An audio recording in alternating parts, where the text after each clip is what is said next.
अर्थात जे सत्य त्रिनी कालरे सत्य जहाँकर कौन परिवर्तन हुएनि जी सबु बेले अक्षुण्ण अविकृत भाव विद्यमान रहती से होचंती सत्य सनातन से भलिया किए भगवान होचंती से भली सनातन वस्तु कि अहो भाग्यम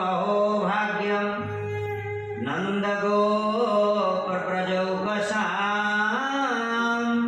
जन्मित्र परमानंदं पूर्ण ब्रह्म सनातन।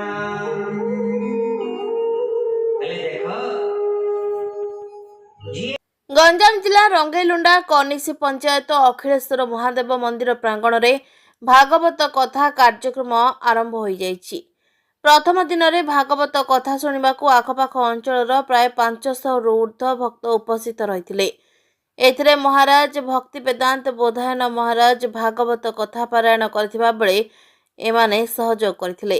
रजत पंडित, मादापात्र, भागीरथी बेहेरा, गंगाधर शतपथी, सनातन नायक, सारथी पात्रଙ୍କ समेत कनिसी हाटवासी। ब्रह्मपुर विभूति शतपथी रिपोर्ट, जेएमजे न्यूज।